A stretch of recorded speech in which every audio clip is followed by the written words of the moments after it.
Sit on your bed one day and ask yourself, what remarkably stupid things am I doing on a regular basis to absolutely screw up my life? And if you actually ask that question, but you have to want to know the answer, right? Because that's actually what asking the question means. It doesn't mean just mouthing the words. It means you have to decide that you want to know. There's no better pathway to self-realization and the ennoblement of being than to posit the highest good that you can conceive of and commit yourself to it. Do you really have anything better to do? And if you don't, well, why would you do anything else? If you orient yourself properly and then pay attention to what you do every day, that works. I actually think that that's in accordance with what we have come to understand about human perception, because what happens is that the world shifts itself around your aim. Because you're a creature that has an aim. You look at a point and you move towards it. It's built right into you. And so you have an aim. Well, let's say your aim is the highest possible aim. Well then, so that sets up the world around you. It organizes all of your perceptions. It organizes what you see and you don't see. It organizes your emotions and your motivations. So you organize yourself around that aim, and then what happens is the day manifests itself as a set of challenges and problems, and if you solve them properly, then you stay on the pathway towards that aim, and you can concentrate on the day, and so that way you get to have your cake and eat it too, because you can point into the distance, the far distance, and you can live in the day. If everything that you're doing every day is related to the highest possible aim that you can conceptualize, well, that's the very definition of the meaning that would sustain you in your life. People's lives aren't what they would like them to be. And so then you ask, why? Well, forget about tragedy and catastrophe, because that's self-evident, and we're not going to discuss that. Although the degree to which you bring about your own tragedy is always indeterminate. But I would never say that every terrible thing that is visited on a person is something they deserved. I think that that's a very dangerous presupposition, especially because everyone gets sick and everyone dies. But one of the main reasons that people don't get what they want is because they don't actually figure out what it is. And the probability that you're going to get what would be good for you, let's say, which would even be better than what you want, right? Because you might be wrong about what you want, easily. But maybe you could get what would really be good for you. Well, why don't you? Well, because you don't try. You can't have everything. You can have what would be good for you, but you have to figure out what it is, and then you have to aim at it. You may formulate an idea about what would be good for you, and then you take 10 steps towards that, and you find out that your formulation was a bit off, and so you have to reformulate your goal. So you're kind of going like this as you move towards the goal. But a huge part of the reason that people fail is because they don't ever set up the criteria for success. And so, since success is a very narrow line and very unlikely, the probability that you're going to stumble on it randomly is 0. And so there's a proposition here, and the proposition is, if you actually want something, you can have it. Now the question then would be, well, what do you mean by actually want? And the answer is that you reorient your life in every possible way to make the probability that that will occur as certain as possible. You don't get everything, but maybe you can have what you need. And maybe all you have to do to get it is ask. But the asking isn't a whim or today's wish. It's like, you have to be deadly serious about it. You have to think, okay, like, I'm taking stock of myself. And if I was going to live properly in the world, and I was going to set myself up such that being would justify itself in my estimation, and I don't mean as a harsh judge, exactly what is it that I would aim at? What do you say to those viewers that don't pursue their dreams and are locked in their careers because they are too afraid to take risks and pursue something meaningful? Well, the first thing I would say is, well, you should be afraid of taking risks and pursuing something meaningful. But you should be more afraid of staying where you are if it's making you miserable. It's like the first thing you want to do is dispense with the idea that you get to have any permanent security outside of your ability to contend and adapt. It's the same issue with children. It's like, you're paying a price by sitting there being miserable. And you might say, well, the devil I know is better than the one I don't. It's like, don't be so sure of that. the clock is ticking. Yeah, And if you're miserable in your job now and you change nothing, in 5 years you'll be much more miserable and you'll be a lot older. If you need to change your job too, let's say you have a family and children and a mortgage, you have responsibilities. You've already picked up those responsibilities. You don't just get to walk away scot-free and say, well, I don't like my job, I quit. That's no strategy. But what you might have to do is you think, well, this job is killing my soul. All right, so what do I have to do about that? Well, I have to look for another job. Well, no one wants to hire me. It's like, okay, maybe you need to educate yourself more. Maybe you need to update your curriculum vitae, your resume. Maybe you need to overcome your fear of being interviewed. Maybe you need to sharpen your social skills. Like, you have to think about these things strategically. If you're going to switch careers, you have to do it like an intelligent, responsible person. The first thing that you want to do is figure out, imagine you were taking care of yourself, like you were someone you cared for, which is rule number 2, by the way, essentially.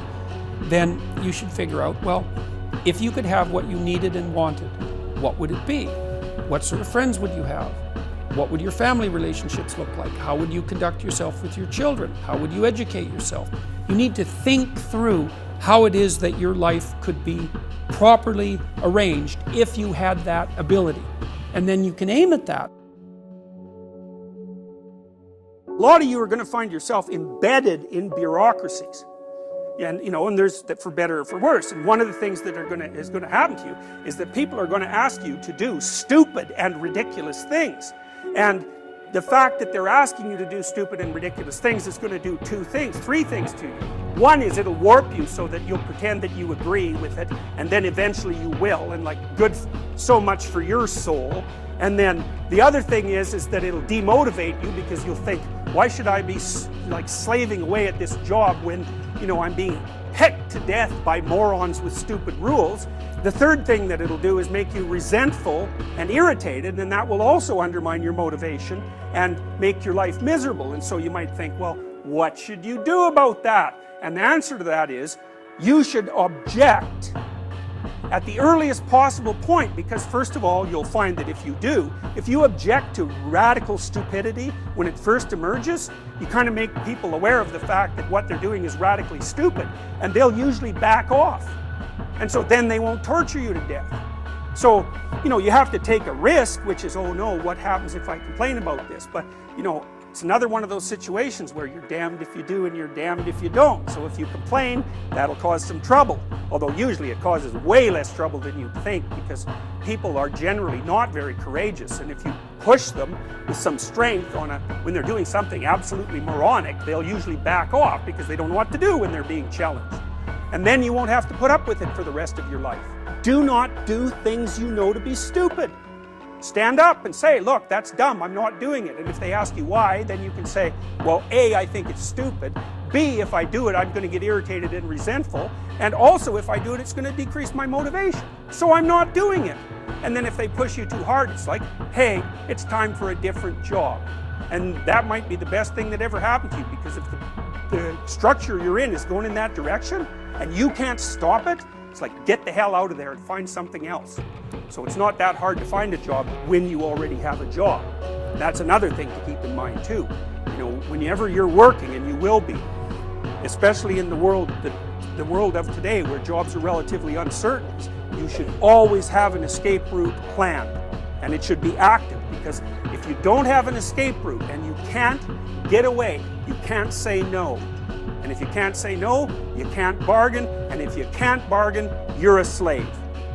So that's how the world is set out at the moment. It's probably always been like that, but it's something that you really need to know, because you got to watch. If your being is objecting to something that someone is forcing you to do, maybe you're right. Maybe you shouldn't be doing it. And lots of people end up living meaningless lives. If you take people, and I've told you this, and you expose them voluntarily to things that they are avoiding and are afraid of, that they know they need to overcome in order to meet their goals, their self-defined goals. If you can teach people to stand up in the face of the things they're afraid of, they get stronger. And you don't know what the upper limits to that are, because you might ask yourself, like, if for 10 years, if you didn't avoid doing what you knew you needed to do, by your own definitions, right, within the value structure that you've created, to the degree that you've done that, what would you be like? Well, you know, there are remarkable people who come into the world from time to time, and there are people who do find out over decades-long periods what they could be like if they were who they were, if they spoke their being forward. And they get stronger and stronger and stronger, and we don't know the limits to that. We do not know the limits to that. And so you could say, well, in part, perhaps the reason that you're suffering unbearably can be left at your feet, because you're not everything you could be, and you know it. And of course, that's a terrible thing to admit, and it's a terrible thing to consider, but there's real promise in it, right? Because it means that perhaps there's another way that you could look at the world, and another way that you could act in the world, so what it would reflect back to you would be much better than what it reflects back to you now. My experience is with people that we're probably running at about 51% of our capacity. I mean, you can think about this yourselves, how many hours a day you waste, or how many hours a week you waste. And the classic answer is something like 4 to 6 hours a day. You know, inefficient studying, watching things on YouTube that not only do you not want to watch, that you don't even care about, that make you feel horrible about watching after you're done. That's probably 4 hours right there. You know, you think, well, that's 25 hours a week, it's 100 hours a month, that's 2.5 full work weeks, it's half a year of work weeks per year.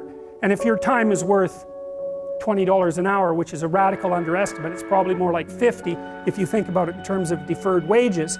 If you're wasting 20 hours a week, you're wasting $50,000 a year. And you are doing that right now. And it's because you're young, wasting $50,000 a year is a way bigger catastrophe than it would be for me to waste it, because I'm not going to last nearly as long. And so if your life isn't everything it could be, you could ask yourself, well, what would happen if you just stopped wasting the opportunities that are in front of you? You'd be who knows how much more efficient, 10 times more efficient, 20 times more efficient. That's the Pareto distribution. You have no idea how efficient people get. It's off the charts. Well, and if we all got our act together collectively and stopped making things worse, because that's another thing people do all the time, not only do they not do what they should to make things better, they actively attempt to make things worse because they're spiteful or resentful or arrogant or deceitful or homicidal or genocidal, or all of those things all bundled together in an absolutely pathological package. If people stopped really, really trying just to make things worse, we have no idea how much better they would get just because of that. So there's this weird dynamic that's part of the existential system of ideas between human vulnerability, social judgment, both of which are major causes of suffering, and the failure of individuals to adopt the responsibility that they know they should adopt. And that's the thing that's interesting too, is that, you know, there's this idea that people have a conscience. And you know what the conscience is. It's this feeling or voice you have in your head just before you do something that you know is stupid, telling you that probably you shouldn't do that stupid thing. You don't have to listen to it, strangely enough.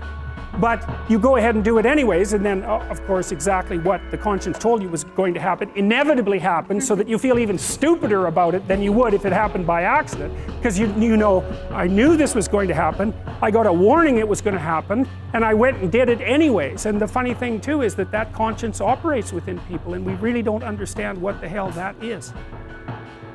So you might say, well, what would happen if you abided by your conscience for 5 years or for 10 years? What sort of position might you be in? What sort of family might you have? What sort of relationship might you be able to forge? And you can be bloody sure that a relationship that's forged on the basis of who you actually are is going to be a lot stronger and more welcome than one that's forged on the basis of who you aren't. Now, of course, that means that the person you're with has to deal with the full force of you in all your ability and your catastrophe, and that's a very, very difficult thing to negotiate. But if you do negotiate it, well, at least you have something, you have somewhere solid to stand, and you have somewhere to live, you have a real life. And it's a great basis upon which to bring children into the world, for example, because you can have an actual relationship with them instead of torturing them half to death, which is what happens in a tremendously large minority of cases.